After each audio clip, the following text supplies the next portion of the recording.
which हाँ, which para did we stop? ಸ್ವಲ್ಪ ಜೋರು. Sahaj Marg, second page. When you reach this stage, you will find yourself soon jumping into the ocean of eternal peace and sublimity. Yes. When you reach this stage, you find yourself soon jumping into the ocean of eternal peace and sublimity. And when your thought becomes so strong that it begins to dwell permanently in the midst of waves of the ocean, every other thing downward than seems to be fading away. You have no other thought but that which you have made already. The result is that the things you see down below look like objects in a deep valley when observed from a high peak. When you do not see the things below, you feel no attachment with them. In the long run, the goal becomes quite vivid to the eye, and there remains nothing but the object you have really and correctly made. Now you are free from worldly attachments. I mean to say, you see things but attach no weight to them. This thing continues for some time, as long as you have the idea of some same nature. As time goes on, you feel yourself to be free and forgetful as a sleeping person who satisfies his itching sensation in a perfectly unconscious state during sleep. A man who is far away from the place where music is being played does not hear its sound, while another man standing nearby feels it but little if he is deeply absorbed in his own thought. He does not find himself with the music but feels himself dwelling in his own pious thought. How does he acquire this state of mind? The reply, as already said above, is that he finds himself absorbed in something of the most important nature. Then naturally the unimportant things will have no effect on him. This is the condition of vairagya or renunciation. The inattention that he feels towards worldly objects does not allow his heart to be impressed by things other than those of his important nature, the pious thought of realization he has now. For an abhyasi, the only important thing is to seek his goal within his own self. Many people are striving hard for vairagya or renunciation. How easily it is gained. An abhyasi has no idea but of his own goal, and due to that, he has lost all that is not worth having. Tak. Any questions on these two paragraphs? Both the paragraphs emphasize only one thing: getting attached to the idea of the goal that we have set ourselves. In other words, having the goal in front of you all the time. When you get attached to that particular idea of the goal, then all things which are unimportant gradually, automatically drop off themselves. This is given a very simple example. If you go high and if you look at things which are way below, you don't feel any attachment to them. So you don't carry any weight of them in your heart because you are far away than here, they are here. For example, somebody is in the US and you are here in India, and then they make a call. Even when they make a call, they might get to know what is happening here, but they hardly carry any impression of that in their mind there because they are engrossed in that particular world while you are actually busy in this particular world. Can you see that? We see this happening all the time.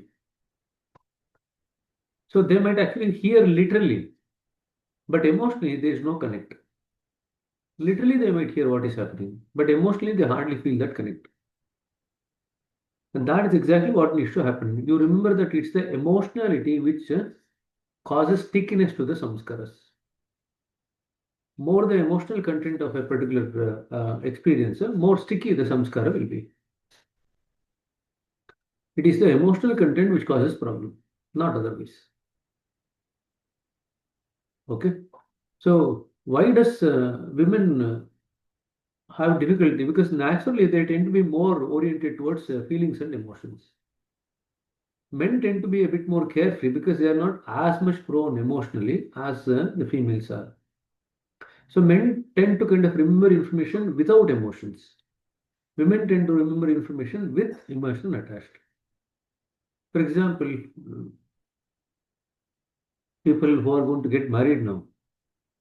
I'm just giving you an example. On the day of your engagement, what is it that you wear? Will be a question that will be asked of you 25 years down the line in your life.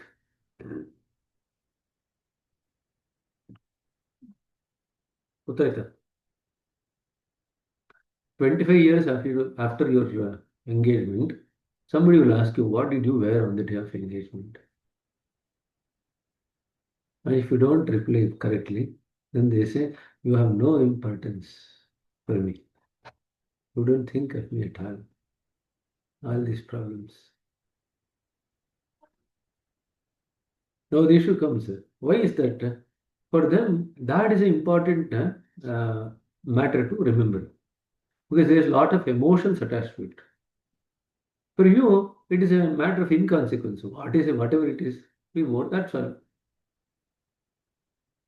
Can you see the difference? So there are women who can remember where they purchased what and under what circumstance, with what feelings. So when men do lose things, they say, okay, we lost, that's fine. But when women do lose things, a lot of emotions related to that comes to the surface. And there is a big impact of losing. Likewise, there is a big impact of gaining also. So just remember these things, the way that it is looked at. So they form more of emotional memory. We form more of factual memory. So the emotional, the quantity is different. Facts they remember less, emotions they remember more. We remember facts more, we remember emotions less. So there's a very big distinction in the way that we actually acquire and store the memory. Does make sense? So I'm giving you a life lesson, what to look forward to.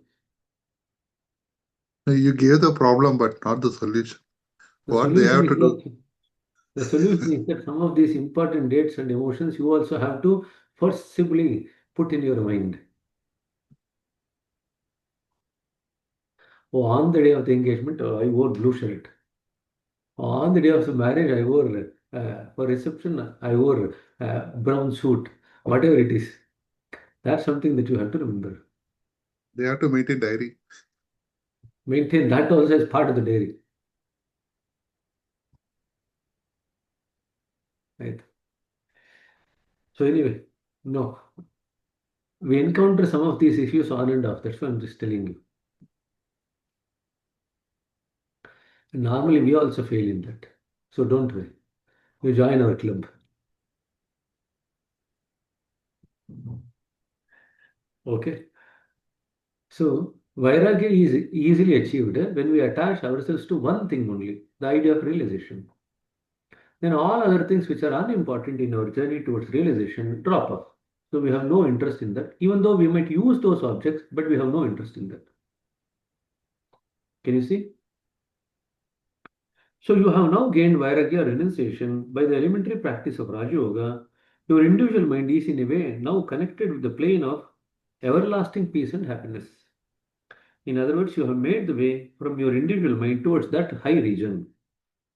The gentle waves of the calm in the region of the Almighty begin to flow directly to it, the individual mind, and so in the long run you become one with it.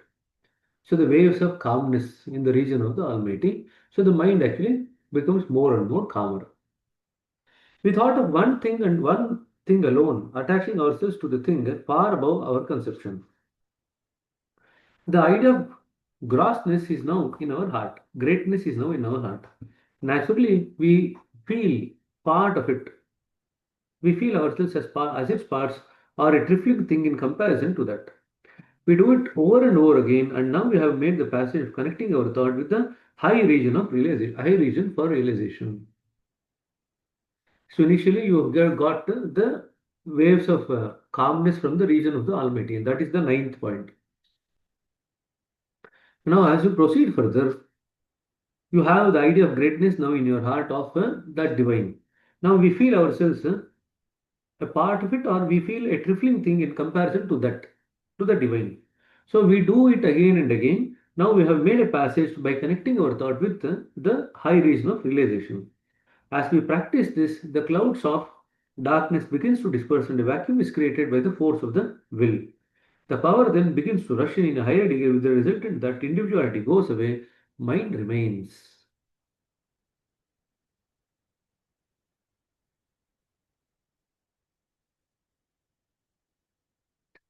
It will be like a child who is not asserting, will go with the flow. Individuality goes away, so you are not asserting anything. But the mind remains, the mind is still functioning. So that junction, that journey between the ninth point up to the entry of the central region. Individuality goes away, but the mind is still functioning. Mind is still functioning with the view of surrenderance that you have developed at the eighth point and insignificance that you have developed at the ninth point. So you carry the effect of those two conditions, and then the mind is still functioning, but your individuality now starts melting away. Individuality melting is nothing but the ego getting refined. That is the melting of the individuality. Alva? So the ego is now melting away. So that means your individuality is now going. Okay. Now, when the mind separates itself from the godly mind, it begins to call itself as an individual one. And we told about it yesterday. From the center, the kshob up to the periphery of the central region is the godly mind. After that, the individual mind separates from the godly mind. And then it is called as an individual mind. Why do we feel it is separated? It is because the functions of the big mind on it cease to exist on account of our doings and our going on the wrong path. So, in other words, it's like from the tuning fork, you go further away and away. This is the path of God, this is the path of the human mind. So, the further you go away from the path of the divine mind, the less will be the impact of the divine mind on the individual mind. So, we are going in the wrong direction away from the divine mind. So, the effect of the divine mind becomes less and less on our life. Does it make sense? So, the tuning fork, remember the tuning fork. When you people come and meet me, I test your hearing using the tuning fork. In that way, I will get to know how much have you aligned to the divine path versus how much have you aligned to the human path. Yesterday, we were reading something in 1944 Whispers, and Lalaji writes, many people don't talk about the importance of intelligence. So, since we were reading this for the preceptors yesterday, I thought I'll just read this.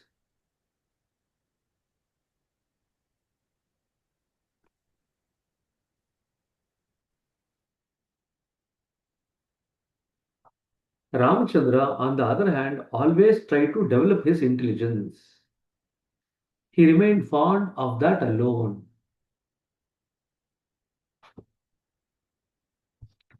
People don't emphasize importance of intelligence. You remember that? The Vijnanamaya Kosha. The only thing is, in spirituality, you want the intelligence of the heart rather than the intelligence of the mind. That's the difference. Now the question comes, what is the intelligence of the heart? Intelligence of the heart is being able to pick up the feelings.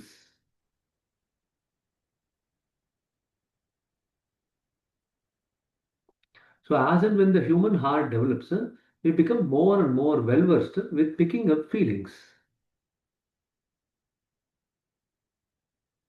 That is what Babuji was fond of all the time. So he was always keen to develop his intelligence. Not intellectual intelligence, but the heart related intelligence, where he develops that sensitivity to pick up feelings. Lalaji says, to the extent that the Babuji has developed this, nobody else has been able to develop till now. Now the question comes, how was he able to develop it? Because he paid attention and he was fond of it. He was interested in it. So he developed it. So observing the feelings all the time. Serena. ನಾವು ಒಂದೇ feeling ನೋಡ್ತೀವಿ. ಯಾರನ್ನ love ಮಾಡ್ತಾ ಇದ್ರೆ ಆ love feeling ಇದೆಯಾ ಒಳಗಡೆ ಅಂತ ನೋಡ್ತಾ ಇದ್ದೀವಿ ಅವಾಗ. ಕರೆಕ್ಟಾ? But feelings has a whole range. You should be able to pick up a range of feelings. And that's an important knack to develop. In females, it comes naturally. In men, we don't get it naturally. We have to work to develop it. Serena. And you remember we spoke about it. Now, this sensitivity towards the feelings is what develops as you align to the divine currents from the show. You remember we read that 2 days back in the sixth magazine. Sixth magazine, I read one sentence, no? That more closer the alignment of ourselves to the divine currents, the more sensitive we become to feelings. See how all the three go together. So the crux word in spirituality is in the spiritual journey is feelings, feelings, feelings. That's the crux word.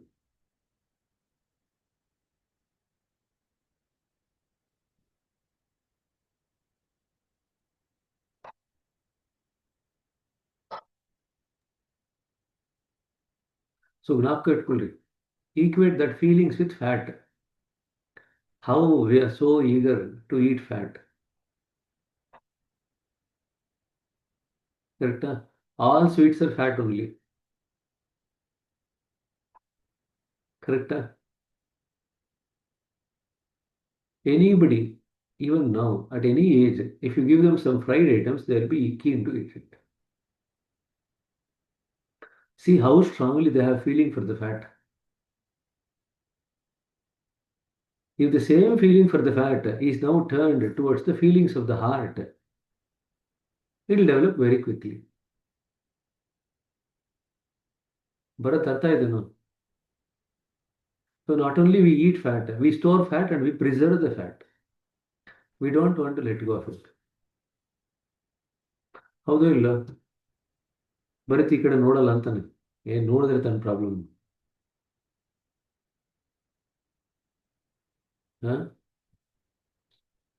So the fondness that we have got for the fat, now we have to develop the same fondness for the feelings.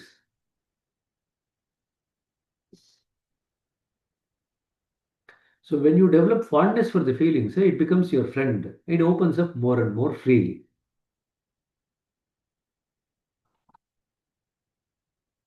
ಅರ್ಥ ಆಯ್ತಾ? So the fondness to the feelings, so that it can open up freely, and you become better at picking up the feelings.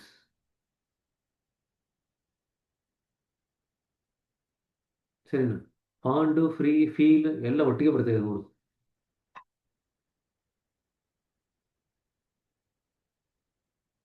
ಸರಿ, develop ಮಾಡ್ಕೊಳ್ರಿ.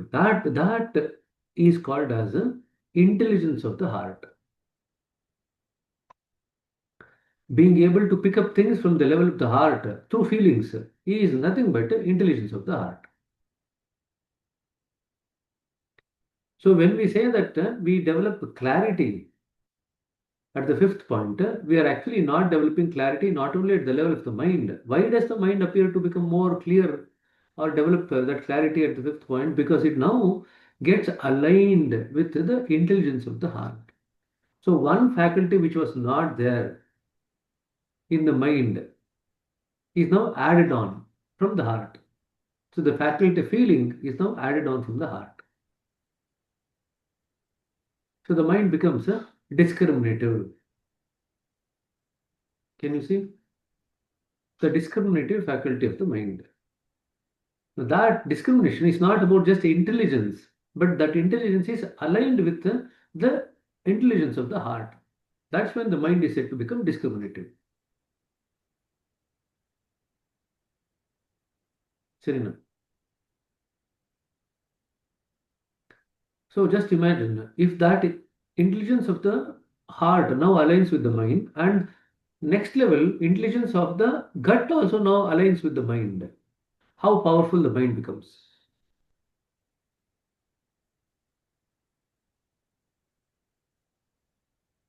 right?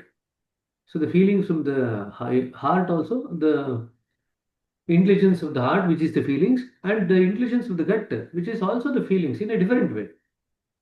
When all the three come together with the mind, just imagine how strong the mind will be and how aligned the mind will be in the journey towards realization. So that's why when we actually start doing some of the activities like fasting and aligning the fasting with our spiritual practice, all those things, you are now picking up the cues from the gut also. In other words, you are now paying attention to the intelligence of the gut also. That also you are developing.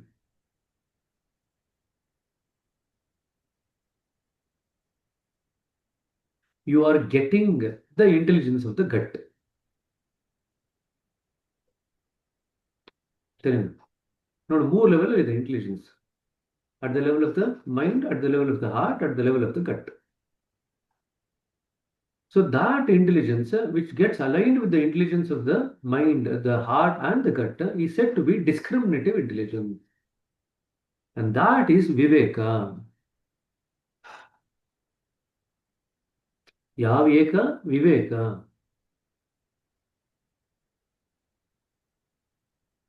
All the three coming together as one. Eka means one. Viv means different.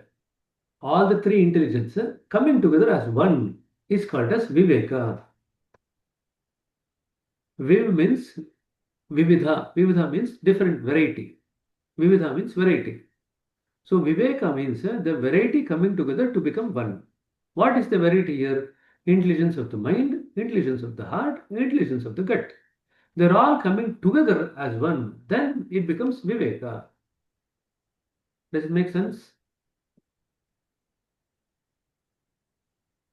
See how important all these things that you are doing in terms of the fasting and various other things that you do, how it has actually helped you so much without your knowledge. You might have thought, I'm just fasting at a physical level, I'm just losing some weight. Right, it has a huge impact as far as spiritual journey is concerned. So when this occurs, it becomes very easy to make decisions in life. For example, if you are now looking for a life partner, it becomes very easy because you can tap into the intelligence of the heart. Alva. So the chances of error comes down.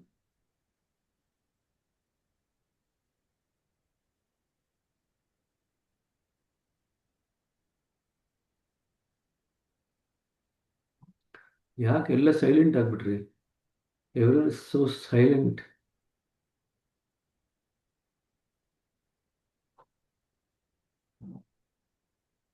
These people are already sitting and visualizing, what decision shall I make today, tomorrow, next week? But then remember, when a person becomes endowed with these three intelligence together, they develop Viveka, and that now runs the show in their life. So they make decisions very easily because they have three different sources of information that they can process and make the right decision. The chances of error comes down. Serena, Ganesh, you want to ask something? Yeah, brother. You spoke about the goal. The more we align to the goal, then the attachment will reduce. But at the same time, you also said women have more feeling, right? And you asked us to develop that also. But how come they are attached to the emotions? Why it is more and why it is less for men? Feelings is related to the heart. However, women, when they pick up the feelings, they pick it up at a grosser level because their mind is working at a grosser level. So there is a big difference between emotions and feelings. So they pick it up, they pick up the feelings. That's okay, that's good. But they add individuality to the feeling and make it heavy. That becomes emotion. When you add individuality, the ego to the feeling, it becomes emotion. Otherwise, feeling is just a feeling. If you don't add anything, there is no problem with it. The heart is just having that feeling. When you add energy and ego to the feeling, it becomes emotion. So when women are taught how not to add these two things as they progress, naturally they tend to progress faster because they already have that knack of picking up the feelings. So all that they were doing wrong, which is adding energy, unnecessary attention to the feelings, and ego or individuality to the feelings, that needs to be curtailed. That's all. Only if you do these two things, they'll actually progress faster. So we have our advantage, they have their advantage. So we don't add ego to everything. That's our advantage. But we pick up feelings less. But they pick up feelings more, but they add ego to it all the time. So that becomes emotion. Can you see how the feeling gets converted into emotion? When the individuality, which is the ego, and energy gets added to the feelings, it gets converted into emotion. Then it is felt at the level of the mind because it's now grosser. See, compared to the two instruments, mind and the heart is subtler than the mind. At the level of the heart, there is a feeling. But if you add emotions and energy, what is it? You add energy and ego to it, it becomes emotion, and then it is felt at the level of the mind. Emotions is at the level of the mind, and feelings is at the level of the heart. So the feelings at the heart is devoid of energy and ego. That's the natural state of the heart because the heart is the organ of feeling. That's all.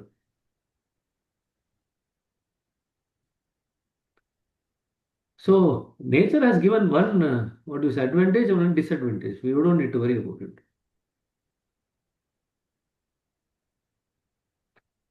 ಎಲ್ರಿಗೂ ಚಳಿ ಆಗ್ತಾ ಇದೆಯಾ? ಎಲ್ಲ ಬೆಚ್ಚಿಗೆ ಹಾಕೊಂಡು zip ಬೇರೆ ಹಾಕೊಂಡು ಕೂತಿದ್ದಾರೆ ಬೆಚ್ಚಿಗೆ.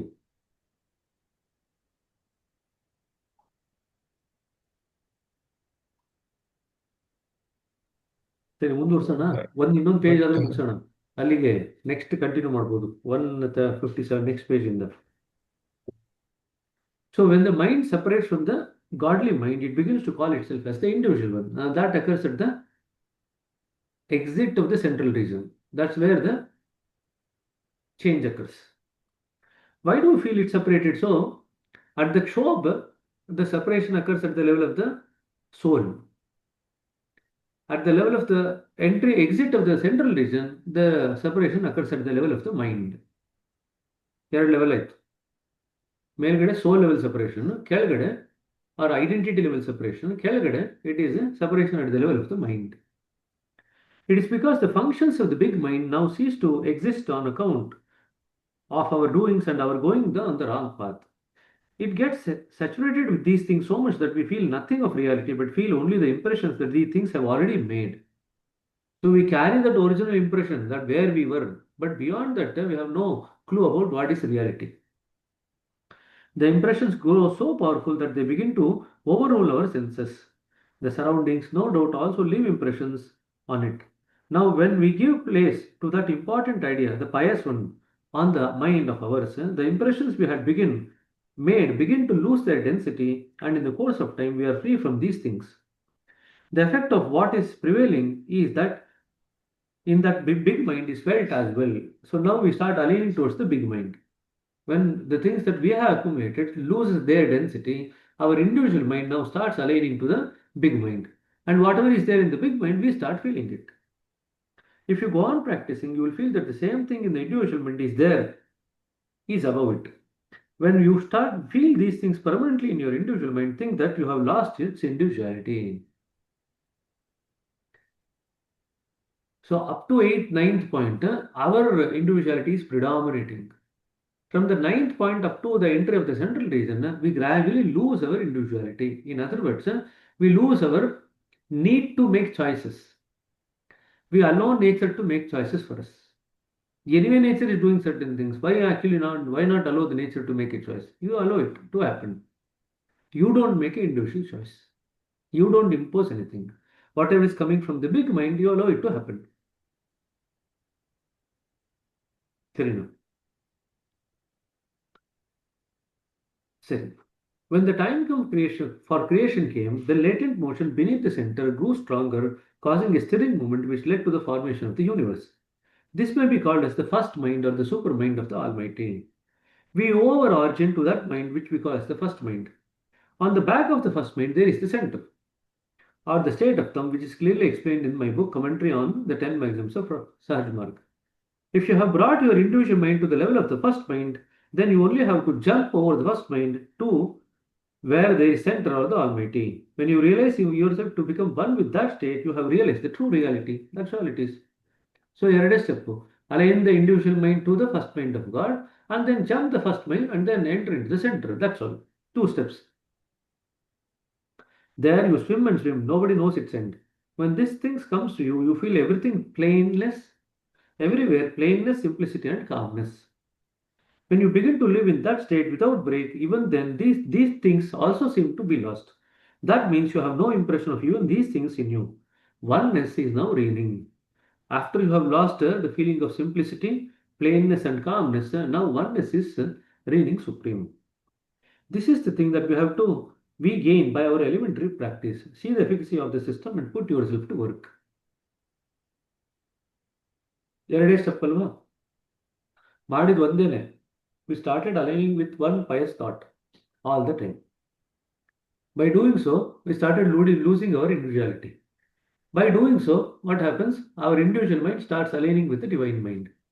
Then gradually we reach the level of the first mind of God. After that, we just need to jump over the first mind and then you are in the center. You have what is there in the center initially? Plainness, simplicity, and calmness. And after that, what happens? Once you observe the essence of that, even that awareness of these three is now gone, and now you are just in the realm of oneness only. How easily you reach that state? We generally lay stress about meditation apparently on the human form. The critics may perhaps consider it suicidal to the spiritual feelings. The case is not so, provided the person meditated upon is one of special caliber who has now come down from the immaterial absolute for spiritual training, or who has attained the spiritual standard of evolution required for the purpose of supreme self-exertion. So if you get a good master or a great master, Samartha Guru, then you will not have any problem in terms of making spiritual progress even when you meditate on the form of the master. We take the example of our master Samartha Guru, Mahatma Sri Ramchandraji Maharaj of Fatehgarh, UP. The thing will soon come to light and the world will remember him ever after. He was one with nature. If we meditate upon such a great soul, the substance we are seeking for will come by itself. Mathematically, if A is equal to B and C equals to A, then ultimately C becomes equal to B. If you have selected such a master as your guide, the problem of life will be easily solved. I quote an example. Arjuna asked Sri Krishna, those who worship you and those who worship the absolute of these, which are the greater yogis? Lord Krishna answered, those who worship me with the highest faith and constancy are the greatest yogis. Those who worship and devote themselves to the unmanifested absolute or the omnipresent, omniscient, and the omnipotent, their difficulty is greater in the struggle, for in fact, this path is trodden with greater difficulty by an embodied soul by self effort. So, easiest way is just attach to the master. That's it. But you have to be good in selecting the master. Once you get hold of a master, you just attach to the master. Everything that's there in the master will start flow towards you. That's all it is. As simple as that. When we begin to love such a soul, which becomes the object of our concentrations, nature's power begins to run through us, for the great soul is endowed with such powers. Our emotions and feelings made worse by our wrongdoings begins now to come to its original form and attain the highest excellence. By original form, I mean that condition in which they were at the time when they took the human form for the first time. Our functions and work being unregulated and mind undisciplined, we seek the shelter of such a great soul or the master. The process of taking the master as an object of concentration is no doubt very efficacious, but only when the master is really one of the highest caliber, merged in the infinite, or transformed as nature personified. If it is otherwise, the effect produced upon the Abhyasi will be the reverse and highly detrimental to his ultimate purpose. Vairagya, it is commonly understood today, is only an outward show of asceticism, detachment from all world relations, and total disregard of the duties of life. Really speaking, it is neither the forced physical detachment or aversion to or hatred for worldly objects required in life, not any other thing of this kind. It is simply an inner feeling. What is Vairagya? It is simply an inner feeling that turns our heart away from all that which is superfluous for our normal living. Thus, even an ordinary man leading a worldly life, looking to all worldly affairs and possessing and claiming things for his requirements, can well acquire the state of Vairagya in his ordinary worldly life. ಇಲ್ಲಿಗೆ ನಿಲ್ಲಿಸೋಣ. ಏನಾದ್ರು ಪ್ರಶ್ನೆಗಳಿದ್ರೆ ಕೇಳ್ರಿ. So what are you going to now develop? You are going to now develop the feelings. And what is the feeling? Feeling is intelligence of the heart. And then the feeling that comes from the gut, whether to eat, not to eat, to drink, not to drink, what to eat, what not to eat. Sometimes you see, you have something right in front of your eyes, and immediately the mind says, don't eat this. Some feeling will come. You eat everything else, but you don't eat this. You have no idea where is this coming from. This is the feeling from the gut, that it's not in tune with the health of the gut, so don't eat this. Now, we have become very insensitive to all these feelings because we have put so many things to the gut. All unnecessary things we keep putting into the gut. We have made our gut a dustbin. Whatever we can catch hold of, we put it into the gut. Then, when we put all these unnecessary things into the gut, the only thing which grows is our butt, nothing else.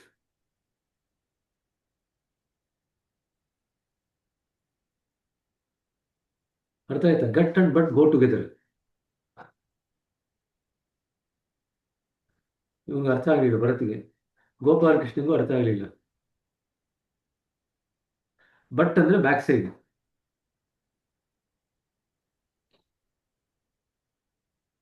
Same. When you put unnecessary things into the gut, the only thing that grows is the butt. That's it. Nothing else grows.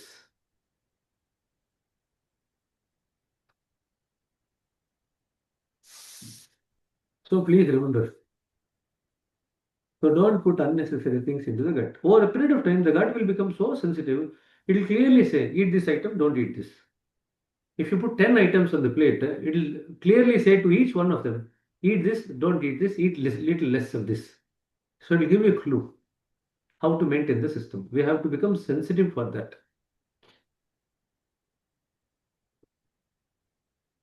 Serena.